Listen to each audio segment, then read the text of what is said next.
ሀይሚዬ ዛሬ ማለት ነው እበላለሁ ብለሽ ተበላሽ። ተበላሽ ልበላ ነበር ተበላሽ። ሰላም እንዴት ናችሁ ጋይስ? ደህና ናችሁ ወይ? ያለው እግዚአብሔር ይመስገን። በያላችሁበት ዓለም ዳርቻ ሰላማችሁ ይብዛልን።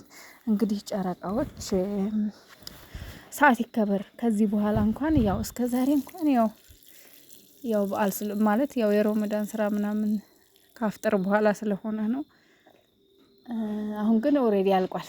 ስለዚህ ሰዓቱ ከዛሬ መጀመር ነበረበት።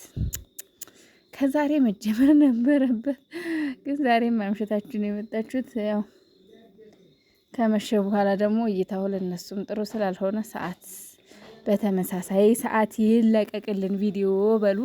ከዛ በተረፈ ያው ብዙም ማውራት አልችልም፣ ምክንያቱም ቪዲዮ ስለማይወርድልኝ ማለት ነው። በዓል ስለሆነ ኔትወርክ እንኳን በዓል ሆኖ እንኳን ሰበብ አግኝቶ እንደውም በመከራ ነው። ግን በቃ ደስ ነው ያለኝ ሀይሚ ያለችው ነገር ምናምን ብዙ ነገር አለና ማለት ያው እየተናገረች ያለችው ነገር ምንድነው? ሁሉንም ትቼዋለሁ አይነት ነገር ነው። ሁሉንም ነገር ትቼዋለሁ፣ ምክንያቱም ለእናንተም ደስታ ለብሩኬም ደስታ ስል ያለፈውን ነገሮች ብዙ ነገር ጥያቄዎች ነበሩኝ። ነገር ግን ኤፍሬምንም ጠይቀው ነገር ነበረ። ነገር ግን በቃ ትቼዋለሁ አይነት ነገር ነው። የኔ አስተዋይ፣ የኔ አንደኛ፣ የኔ ሁሉን ቻይ፣ የኔ ሁሉን አላፊ አስተዋይ ነሽ እኮ በጣም ፍቅር ያሸንፋል። በነገራችን ላይ ምን አባቱ ሁሉንም ነገር ድፍና አድርጊው እና ፈጣሪ ከእናንተ ጋር ይሁን ብቻ በዚሁ ያኖራችሁ።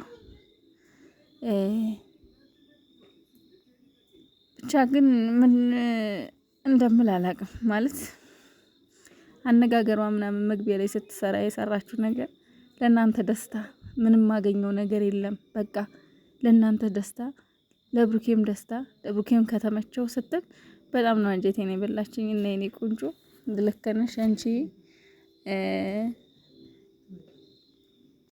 ዋናው ነገር ደህና ሁኑ። ዋናው ነገር በቃ ተፋቀሩ፣ ተዋደዱ። ሌላው ደግሞ ያው በቃ እደሩና ማለት ነው። አራቱ ልጆች በቃ ይጀመሩ። ለማንኛውም ደህና አደሩ።